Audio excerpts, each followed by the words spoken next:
Every day means every day. My name is Brandon Burns, and I got a question for you. Have you ever failed at anything in your life? I'm sure you have at some point or another. Now, I'm not saying that you're a failure as a person, but I am saying that each and every one of us has experienced failure in some way, shape, or form in our lives. Maybe you've failed at school somewhere along the way and you failed a class. Maybe, like me, you failed at sports. If you know my story, I was cut from the team 4 times in 5 years at the University of Michigan. So maybe you had a sports failure. Maybe you had a career failure, a business failure, an entrepreneurial failure. Maybe you started that business that you had been dreaming about and things didn't work out. Maybe you're a career person and you had thought that you closed some giant deal on behalf of your company and the deal ended up falling through. And what happens to a lot of us after we experience failures like that in any aspect of life, after a failure, oftentimes there's a equal loss of faith in proportion to the magnitude of the failure. What I mean by that is if you get into a relationship and you get divorced, a lot of people right after they get divorced, they're like hopeless. They think, I'm never going to find anybody again. I'm just the worst person in the world. I mean, I couldn't make this thing work. I must be worthless. You end up having a lack of faith in yourself after the failure. But see, I got this concept that I call faith after failure. And for me, what faith after failure means is that failure does not have to be the trigger for a decrease in faith in yourself, a decrease in faith in your potential, your ability, your opportunities, and your worth and your value. A lot of people, even after failure, they think that they lose faith in God. It's like, oh, have you forsaken me? Like, what's going on? But in reality, failure does not have to be the trigger for a decrease in faith. As a matter of fact, I believe it is the soil where an increase in faith may be planted and over time may grow. Let me give you this example. There's an old book that talks about a guy named Peter. Now, Peter, he was in the right environment. He was around all the right people. He was gifted. He was talented. He had a lot going for him. He could do some pretty incredible things. Matter of fact, he could even walk on water at one point. He was walking on the water. It was a miracle. And then he took his eyes off the prize. He had a failure of faith.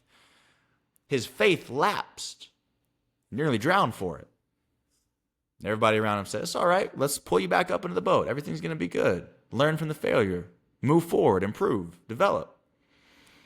A little while later, he made a promise not to do something. He said to somebody that was very close to him, very important to him, he said, I promise I'll never denounce you. I'll never say that I don't know you. I promise it'll never come to that. I'd rather die than say that I don't know you. Many of us know the story that happens right on the next page of that book that I'm talking about. And Peter denies my man 3 times in a row. He had a lapse of faith. He had a failure. Now, here's what's interesting about that. A little while later, the same person that Peter denied, there was this rumor that he rose from the dead. Now, who would believe that? Nobody would believe that. As a matter of fact, that's exactly what happened. These people went to the tomb. They saw there was nobody in there. They ran to a bunch of folks. They said, hey, this guy's gone. He's not here anymore. He must have risen from the dead. He's walked out. He's out of here. We saw a couple angels in there and everything. Like, it was crazy. Everybody's looking around like, man, these people talking crazy. These people have no idea what they're talking about. They're delusional. They're off their rocker, out of their mind. Except for one person. You can guess who it was. Good old Peter. Peter didn't just walk to the tomb. He didn't just think about it. He didn't hesitate at all. He ran. The scripture says Peter ran to the tomb to go investigate after he had heard the news. Why did he run when nobody else did? Everybody else did things right. Everybody else didn't have the failure of their faith. Everybody else didn't have the lapses of faith. Everybody else didn't make the mistakes. They had actually done everything by the book. They were doing everything straight and narrow. They were there the whole time across all these different stories. They never made the mistakes that Peter made. And all of them, even though they did everything right, they did not have the level of faith that Peter had when it got to this point. See, I believe that sometimes when you fail, you learn things the hard way, and it creates a depth of understanding. It creates a depth of knowledge. It creates a depth of faith that people who have never experienced that, they can't possibly have. It's just a different level when you've actually been there, and because of your own failures, you say, oh, now I understand how real this really is. Now I understand how incredibly important and impactful this stuff really is. Now I get it. And because I learned the hard way, I get it in a way that y'all don't get it. because y'all haven't been through what I've been through. You have not seen what I have seen. See, sometimes failure, that's the proof that you need. Sometimes that failure ends up being the very ingredient to produce far greater faith, far greater perseverance, far greater determination, far greater persistence, far greater resilience than success ever possibly could. So the next time you go through a little bit of failure, I want you to be thinking about this. Maybe that failure is not a stop sign.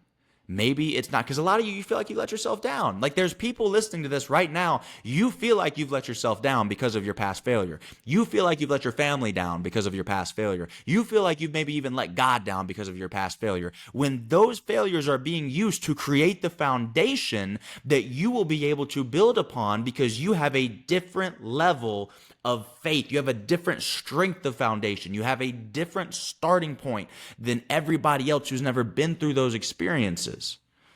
Peter was the only one who ran. He was the only one who ran.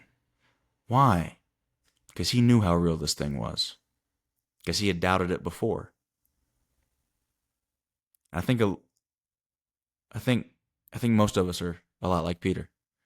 I think at our core, we're all kind of like him, because I think we all doubt, we all hesitate, we all have fears, and we all fail. But I also think that each and every one of us has the opportunity to turn those failures into something magnificent, to experience that faith that can only come after failure. I think we all have that opportunity. Hey, hope you enjoyed this video. Send it to somebody who's going to get value from it. Make sure you hit the subscribe button, and I'll see you on the next episode. Don't forget, every day means every day.